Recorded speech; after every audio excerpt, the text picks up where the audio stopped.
아멘. 오늘은 창세기 21장입니다.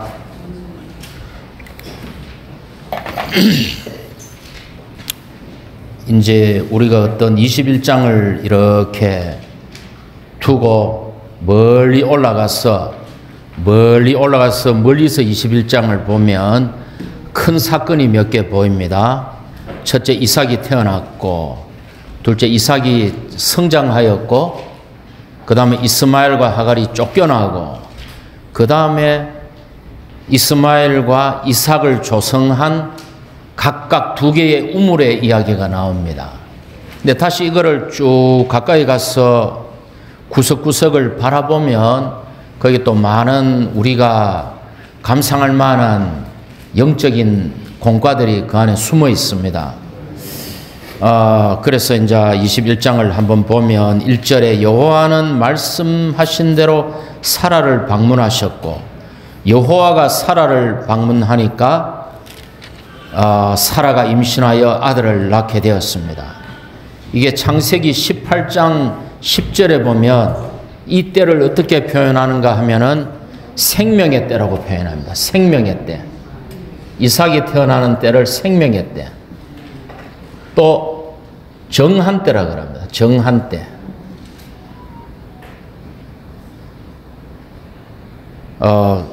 창세기 18장 10절 14절에 있죠. 또 하나님께서 오시는 때, 하나님께서 방문하시는 때, 방문하시는 때, 나머지 하나가 이삭의 출생의 때죠. 이삭의 출생의 때.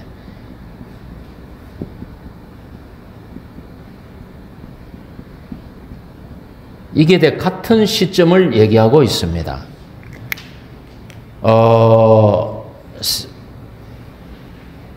하나님이 방문하시면 이삭이 출생합니다. 하나님이 오시면 은혜가 있다는 것이죠. 이것만이 하나님이 볼 때 생명의 때요, 정한 때입니다. 그래서 이삭의 출생은 하나님께서 오심으로 은혜가 임한 것이죠. 육체의 힘이 끝나고 할례를 받고 이름이 바뀐 후에 또 한 번의 실패를 거치면서 주님 앞에 배운 공과를 사람 앞에 점검받으면서 비로소 완전히 끝날 때, 그것이 생명의 때요, 하나님의 정한 때요, 하나님이 오시는 때요, 이삭의 출생의 때입니다. 그래서 참으로 이것을 볼 때에 우리 모두에게 이러한 생명의 때가 있기 원합니다. 우리 모두에게 주님이 한 번 오실 뿐만 아니라 또 계속 오시는 그런 우리 안에서 주님이 역사하시는 때가 있기 원합니다. 그래서 20장에 아브라함이 실패했죠. 그죠? 실패했는데 그 실패 가운데 중보기도 할 때 두 가지 응답이 있었죠. 첫 번째 응답은 뭡니까? 아비멜렉 집안의 모든 여인의 태가 열렸습니다. 두 번째는 이삭이 출생하였습니다. 그래서 이삭이 태어나는 것은 그리스도가 우리를 통해 우리 안에 태어나는 것입니다. 그죠? 그럼 이삭이 자라는 것은 우리 안에서 그리스도가 형상을 이루시는 것입니다. 그래서 이제 여기 보시면 이삭이 아이를 낳았고, 젖을 먹였고, 그때 아브라함이 100세였고, 8장으로 갈게요. 8장을 함께 읽을게요. 아이가 자라 젖을 떼게 되었다. 8절, 이삭이 젖을 떼던 날에 아브라함은 큰 잔치를 베풀었다. 자, 이삭이 자라려면 무엇을 먹어야 됩니까? 사라의 젖을 먹어야 되죠. 그러니까 사라는 은혜를 대표한다고 제가 말씀드렸습니다. 은혜의 공급이 있을 때 우리 안에 계신 그리스도가 확대되고 자라죠. 그죠? 그래서 베드로전서 2장 2절에서 베드로가 뭐라 그럽니까? 갓난 아기들처럼. 갓난 아기들이 사모하는 것은 뭡니까?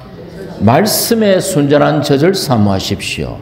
그래야 여러분은 저주로 자라서 구원에 이를 것입니다.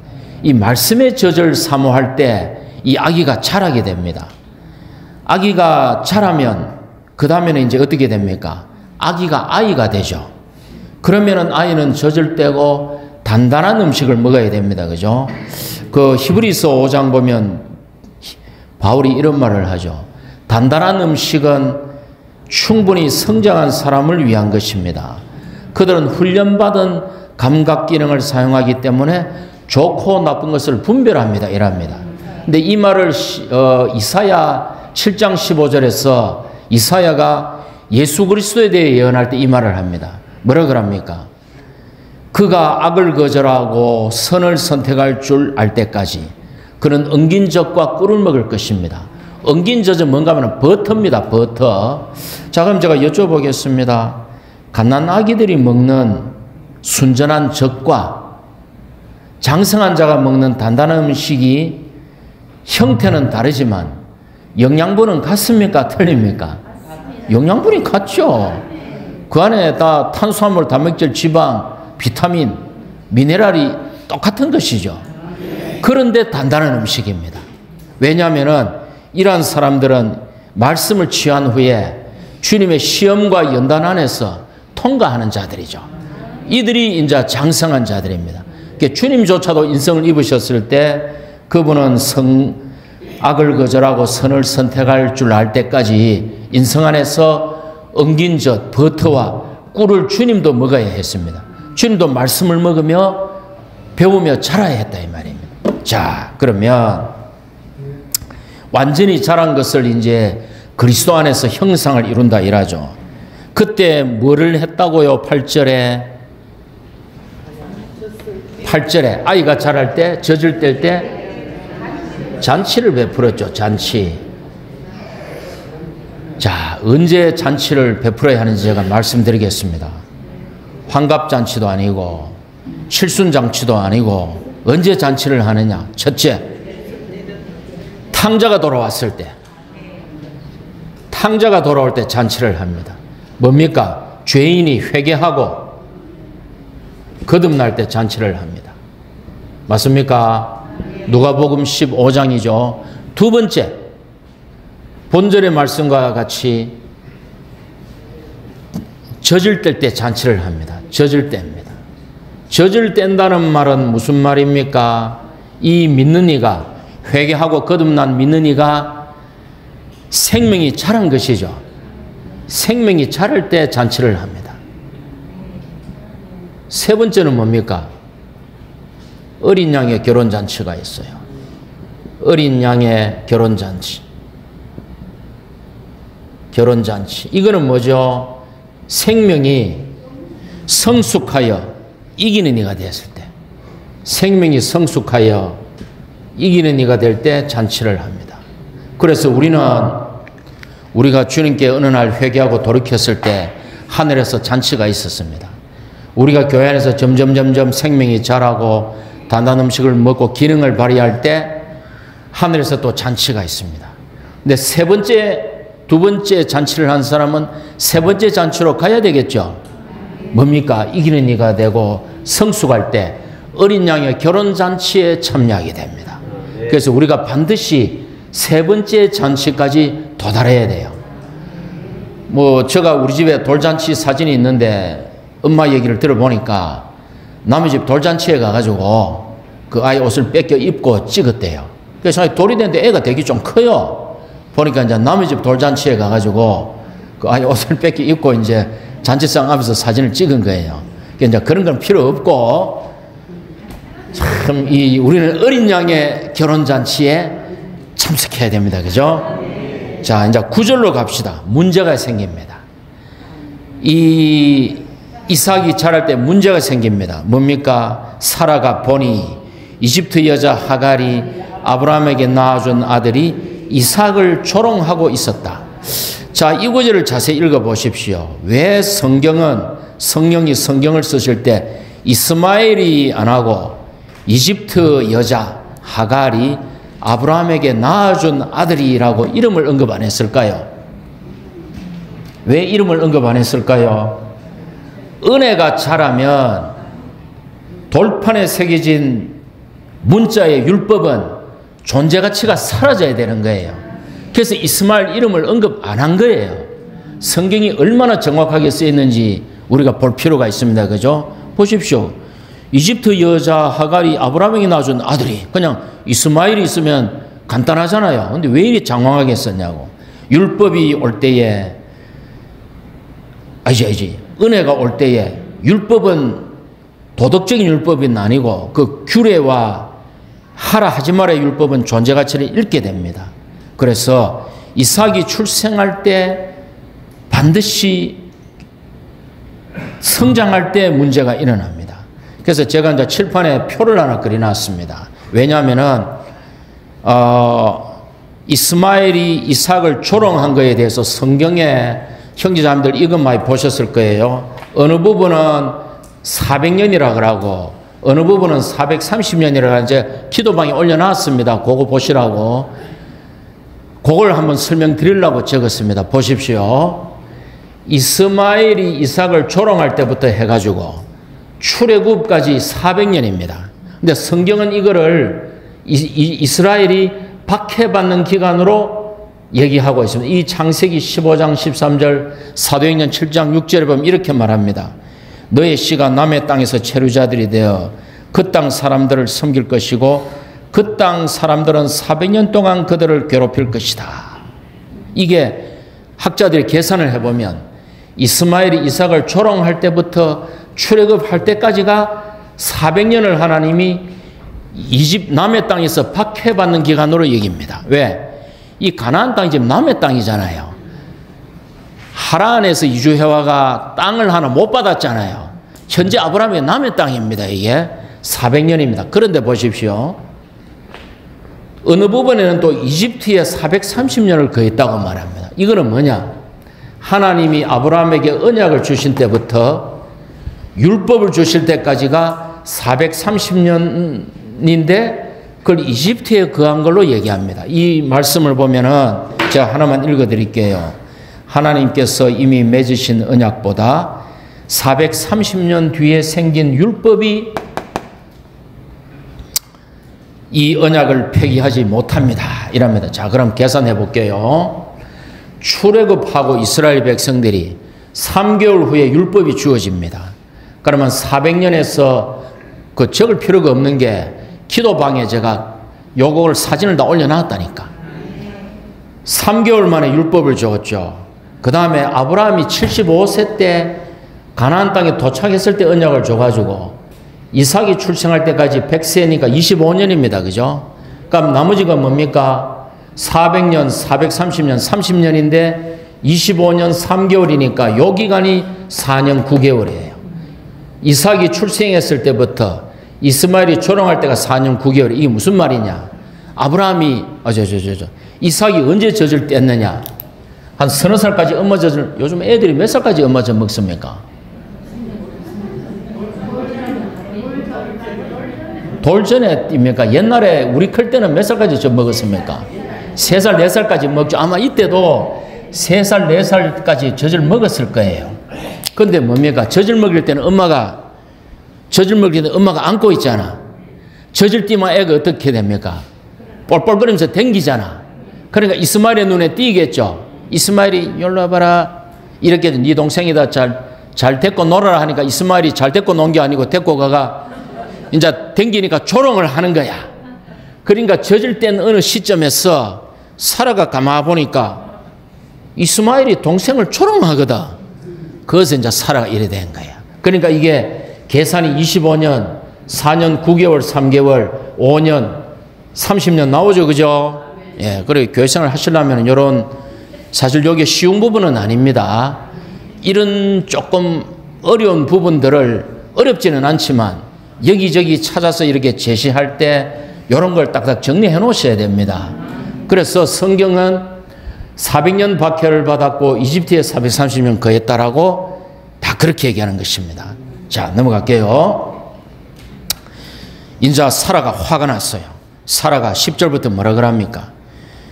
아브라함에게 이 여종과 아들을 쫓아내십시오. 여자들이 막 단호하죠. 쫓아내십시오 하니까 아브라함이 어떻게 됩니까? 11절에 야도 내 아들인데 기분이 매우 언짢아졌어요. 이제 이 가정에 이제 이 문제가 일어나게 됐어요. 야도 내 아들인데 사라 지가 좀 심하네. 이제 이런 생각을 하게. 그러자 12절에 하나님이 개입하십니다. 이 부부싸움이 일어나면은요, 하나님이 개입해야 됩니다. 이 집안에서도 부부싸움이 일어나면 그리스도가 중재하지 않으면 화가 안 풀려, 화가. 응? 화가 안 풀려. 그러니까 주님이 우리 안에서 다 중재하셔야 이게 해결이 돼. 아멘이 되십니까? 몰라, 형제자매들은 성격이 좋아가지고 중재 안 해도 풀리는 건 모르겠지만, 뭐 참 저같이 성격이 급한 사람은 주님 이름 부르면 된다 하는데 잘 안 돼요. 화가 나는데 주님 이름 잘 안 불려져요. 예. 어쨌건 죄송합니다. 주 예수여 피로 덮어 주십시오.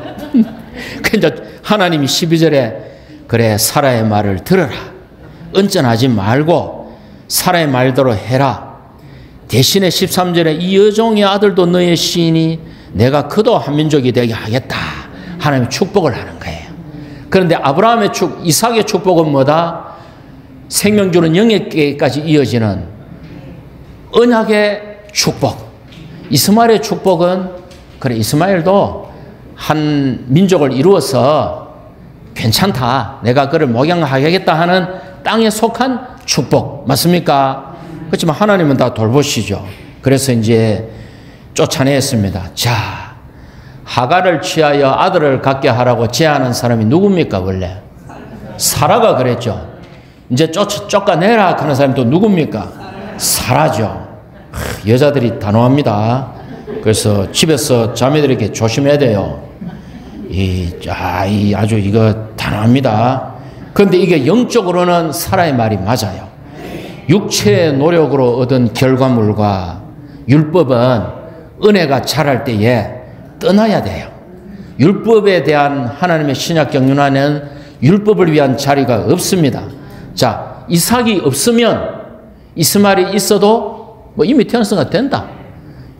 물론 율법이 없으면 안 되는데 은혜이신 주님이 올 때까지 죄 때문에 율법이 몽학선생으로 개입했잖아요. 그래서 은혜가 이삭이 없으면 이스마엘 율법이 존재합니다. 두 번째, 그리스도가 자라지 않으면 율법이 나가지 않습니다. 그런데 우리 안에 그리스도가 자라고 은혜가 증가하면 율법은 쫓겨납니다. 맞습니까? 그래, 오늘날 이상수 형님이 말씀하시기를 오늘날 그리스도인들 중에서 이 사라처럼 할 수 있는 사람이 없다 그래요. 다 이 율법을 붙잡고 있습니다. 자기 의를 붙잡고 있습니다. 근데 사라처럼 이렇게 하는 사람이 없다 그래요. 우리 사라처럼 이렇게 해야 됩니다. 그죠? 자, 그 다음 이제 아브라함이 그러니까 몇 절입니까? 14절에 아침에 일찍 일어나. 아브라함이 아침에 일찍 일어나 즉시 순종하죠. 자, 이게 22장 3절에 가보면 이런 구절이 있습니다. 하나님이 후일의 이야기죠. 이삭을 번제물로 바쳐라 그러니까 아브라함은 아침 일찍 일어나. 그래서 이분이 믿음의 조상이에요. 아브라함이 믿음의 조상인 이유는 그가 흠이 없고 실수가 없기 때문이 아니고 하나님의 말씀이 있으면 그는 즉시 순종합니다. 근데 하나님의 말씀이 있는데도 미적미적하면 그거는 자기 자신을 보는 것이지 믿음이 아니다. 그래서 보십시오. 이상하게 아브라함은 계속 잃어버립니다. 본토, 친척, 아비 집을 떠났죠. 근데 친척을 데리고 왔죠. 친척 롯과 헤어지죠. 이제 한 아들을 쫓아내죠. 이스마엘 한 아들을 쫓아내고 22장에 가면 또 한 아들 이삭은 번제물로 바칩니다. 아브라함은 이상하게 잃어버릴수록 그런데 부요하고 풍성해져요. 우리가 주님께 패배해야, 주님이 우리 안에서 왕노릇해야 우리가 사람 앞에 왕노릇할 수 있습니다. 주님이 우리 안에서 우리를 이기지 못하면 우리는 사람 앞에 나가서 패배하게 돼요. 근데 주님이 우리를 이기면 우리는 밖에 나가서 왕노릇하게 됩니다. 그 사람은 왕국을 얻게 되죠. 자, 이제 19절부터는 어떤 이야기인가 하면은 두 우물 얘기를 하겠습니다. 두 우물 얘기. 19절이 아니고, 그래서 이제 쫓겨났네, 그죠? 쫓겨나가지고 막 광야에서 방황하다가 물이 떨어져가 16절로 보십시오. 누가 소리 내어 울었습니까? 16절에 보십시오. 누가 소리 내어 울었죠? 하갈이. 근데 17절에 보십시오. 하나님이 누구의 목소리를 들으셨어요? 아이의 목소리를 들으셨다. 하나님은 아이의 목소리를 들으셨다가 두 번 나옵니다. 그리고는 하나님이 우물을 발견하게 하고는 물을 먹이게 합니다. 근데 이 아이가 20절에 보십시오. 자, 19절부터 볼게요. 이제 이 하갈의 이스마엘의 우물을 얘기하겠습니다. 이스마엘의 우물 19절에 보십시오. 하갈이 우물을 보고 아이를 마시게 하였습니다. 그리고 20절에 보니까 하나님이 이 아이에게도 함께 하셨는데 그는 점차 자라서 광야에 거주하며 활 쏘는 사람이 되었다. 21절에는 바란 광야에 거주하였다. 그의 어머니가 이집트 여인을 아내로 얻어주었다. 자, 이게 무슨 말이냐? 자, 이게 무슨 말인가 하면은 우물이라는 것은 사람의 생활의 근원입니다. 그죠? 물을 마셔야 사람이 살잖아요. 우물은 사람이 생활하기 위한 근원입니다. 근데 바란 광야에서 자랐죠. 바란 광야가 어딘가 하면은 여기에 브엘세바, 여기에 가나안 땅이 있으면 여기에 브엘세바 광야가 있어요.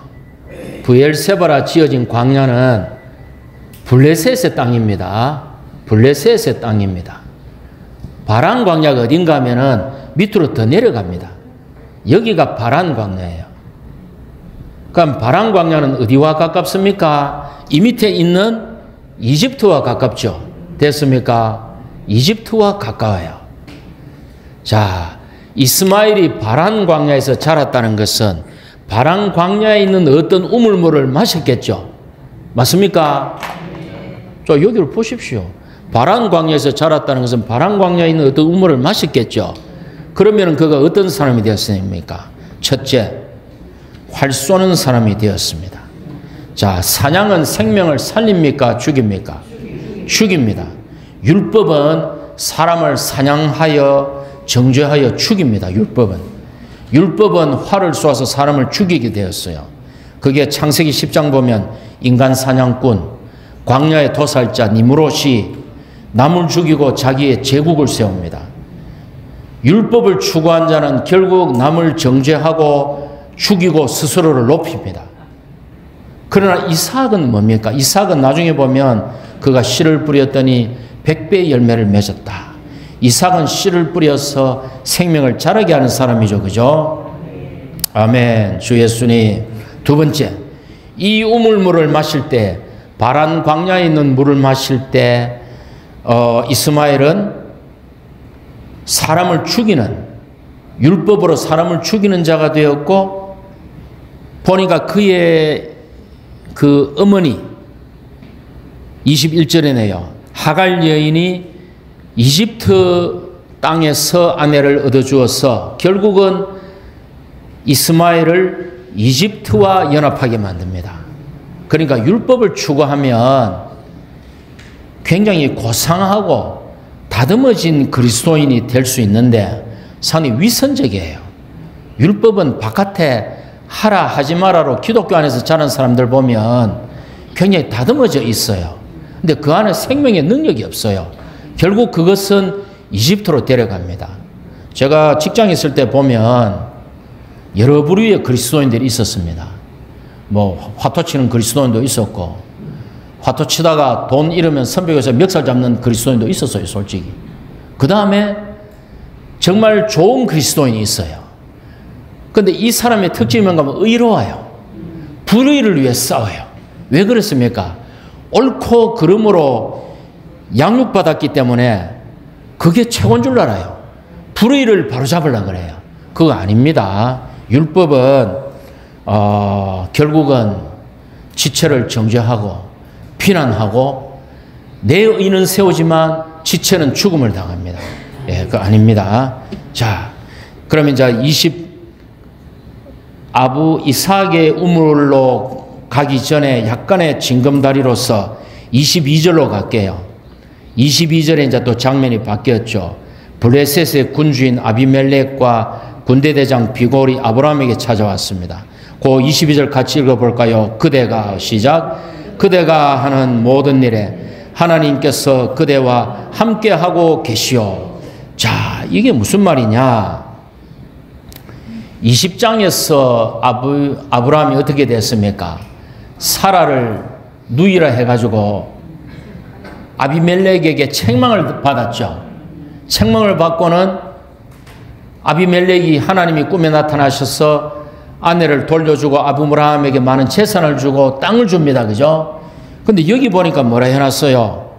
아비멜렉이 보니까 21장에 오니까 모든 일에 하나님께서 그대와 함께하고 계시오 이라거든요. 아브라함이 이제 합당한 간증을 세운 거예요. 근데 요거 좀 지울게요. 이제 요거 아까 했으니까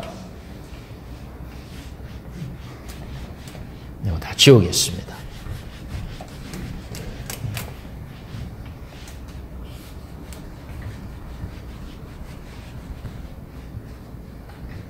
그런데 이게 놀라운 것이 아브라함이 이방인에게 이런 간증의 소리를 들었을 뿐만 아니라 이삭도 이런 말을 듣습니다. 이삭이 창세기 26장 28절에 보면 또 블레셋의 왕이 나타나서 다른 왕이었겠죠. 40년 후니까.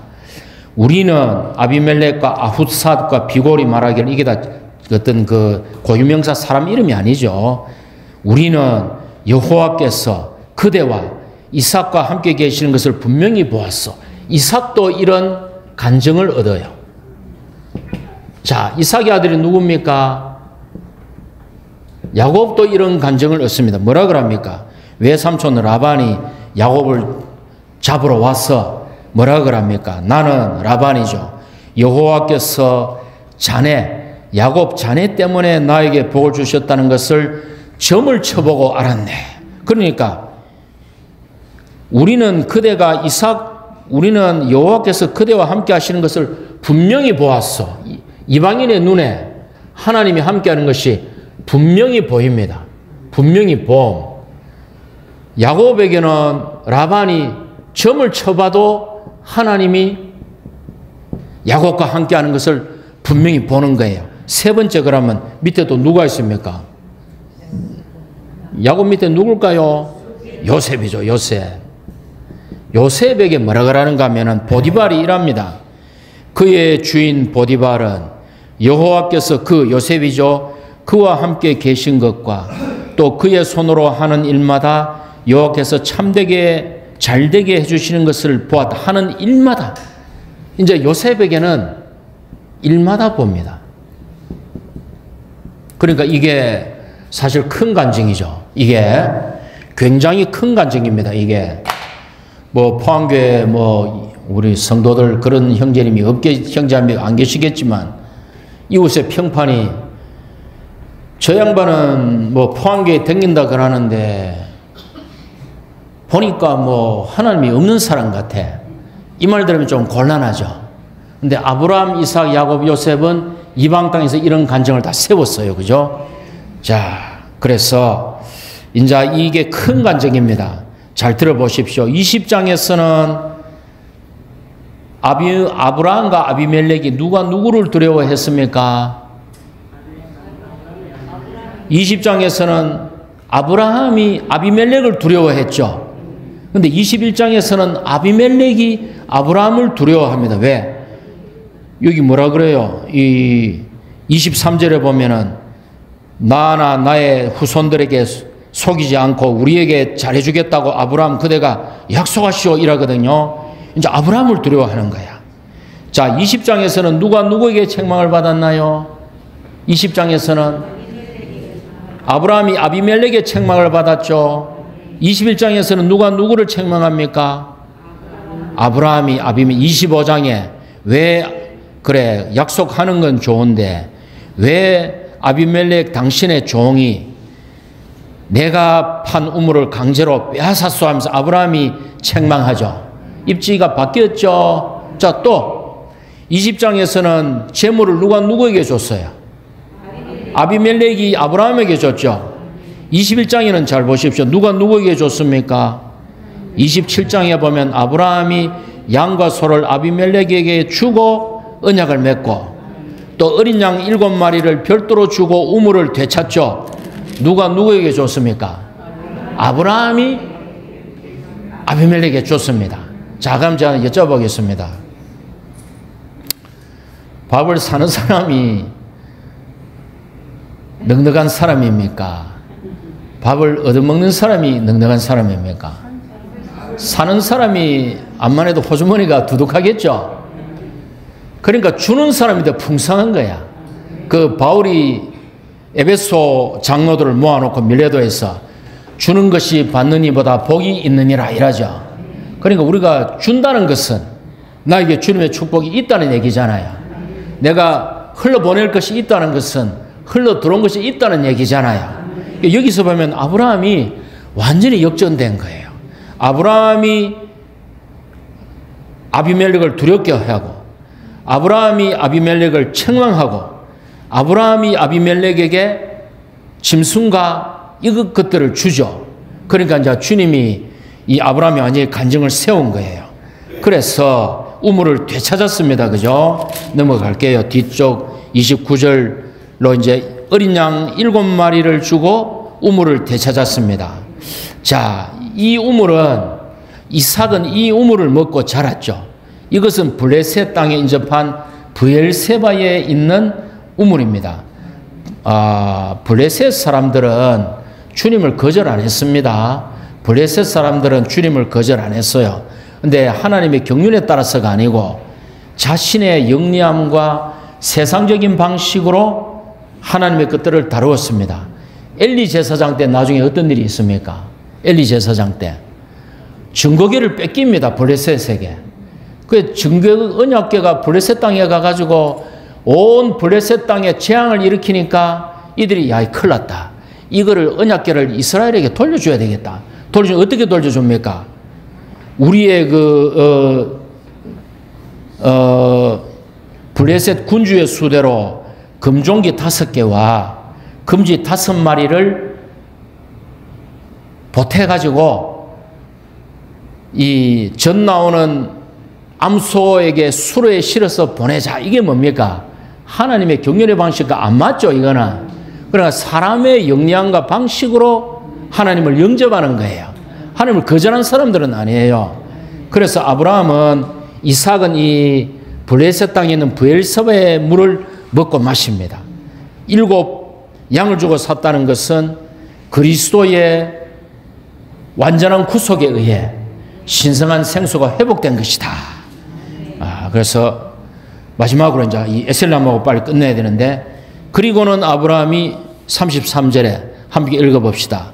아브라함은 브엘세바에 에셀나무를 심고 그곳에서 영원하신 하나님 여호와의 이름을 불렀다. 자, 에셀나무를 심고 영원하신 하나님 여호와 엘오람의 이름을 불렀습니다.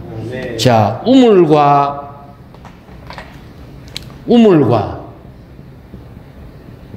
나무가 연결되어 있죠.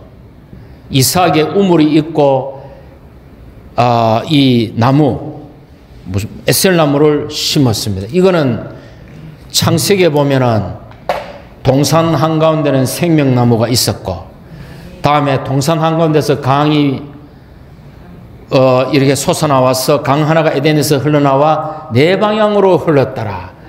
이 생수와 나무가 연결되어 있습니다. 그죠? 그러므로 이 에셀나무는 생명나무의 예표예요. 근데 조금 달라요.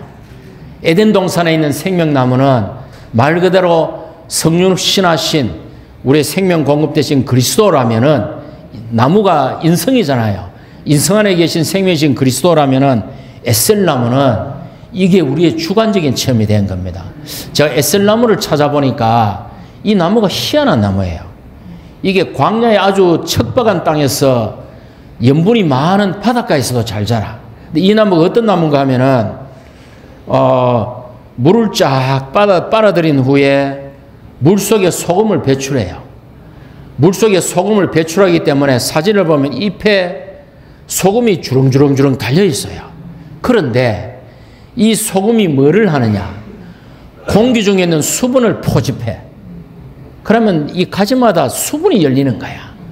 그래서 이게 새벽이 돼가 날이 밝으면 이 수분이 일부는 나무가 흡수하고 일부는 이 수분이 증발되면서 나무 주변을 시원하게 기온을 떨어뜨려.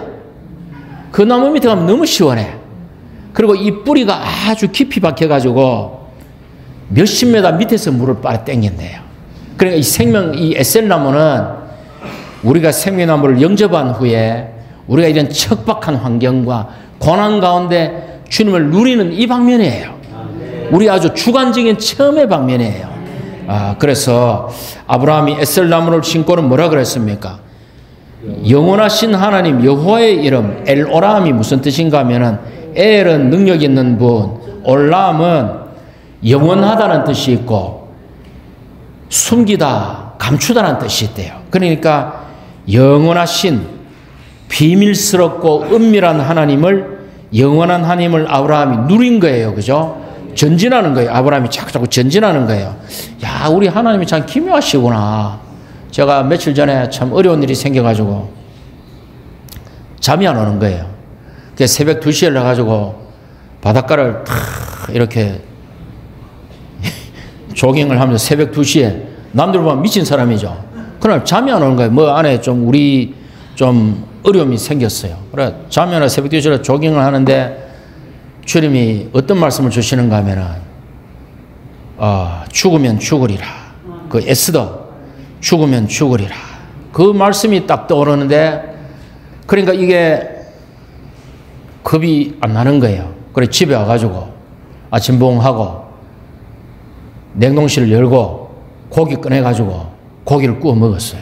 왜? 잘 먹어야 되겠구나. 죽으면 죽으리라.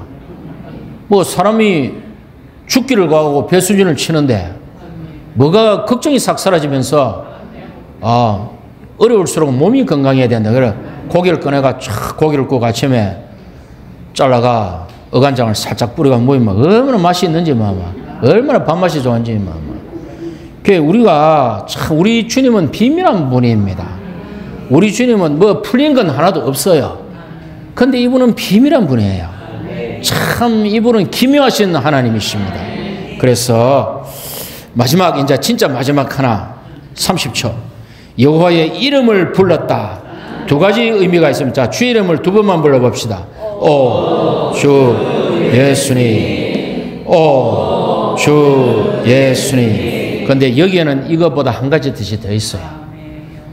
옛날에 저 신호등에 있다가 오 주 하다 옆에 사람이 있으면 오 주 네, 이래 되거든요.